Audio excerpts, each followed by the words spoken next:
Hi, welcome to Paul's Movie Collections. Now, you can't go wrong with any of these terrific classic movies. Beloved by critics and fans alike, each has earned a well-deserved place in the ranks of the most influential classic films ever to come out of Hollywood. So, here are 10 great classic films to get you started. Casablanca, 1941. It has Nazis, pickpockets, spies, Jewish refugees, a Russian bartender, a Bulgarian beauty, and a blue parrot. Most of all, Casablanca has a great love story. Humphrey Bogart and Ingrid Bergman are lovers torn apart by duty in Paris and reunited by desperation in Casablanca as World War II begins.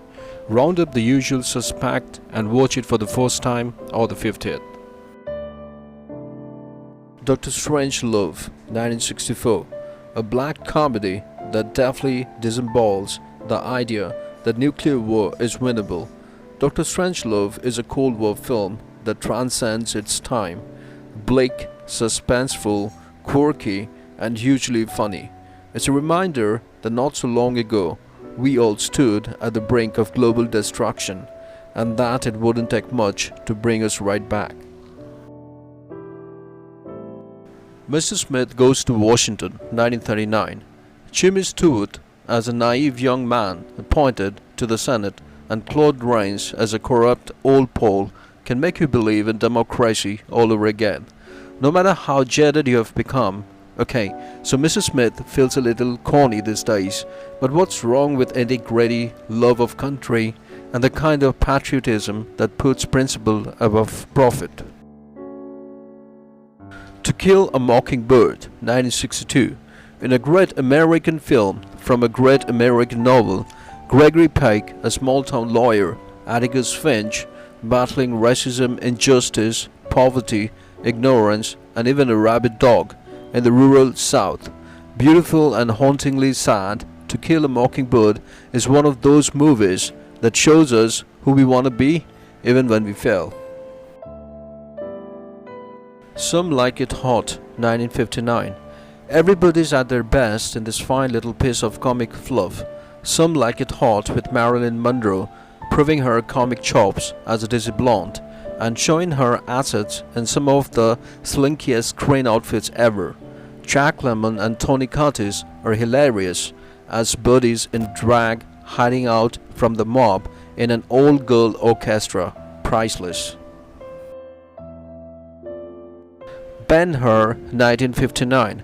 One of the great sword and sandal epics, Ben-Hur is 3.5 hours of terrible cinematography, a gripping plot set against the bold sweep of history, and an absolutely thrilling chariot race at its climax.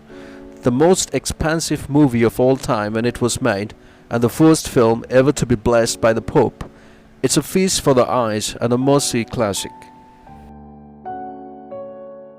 Sunset Boulevard, 1950. Film noir at its darkest height.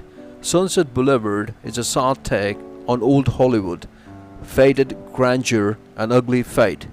Gloria Swanson is mesmerizing as an aging film goddess, and William Holden is a fatally flawed as a gigolo who starts the movie face down in a swimming pool, narrating the story as a dead man before it even begins. Psycho, 1960. Not Hitchcock's best movie, but probably his most famous. The sex and violence seem tame today, but with Psycho, Hitchcock broke long-standing Hollywood taboos and invented the psychological thriller. Groundbreaking then, it's dated and a little campy now, but still fun. Janet Leigh is gorgeous, Anthony Perkins is creepy, and Psycho still delivers some satisfying shocks. The Day the Earth Stood Still, 1951.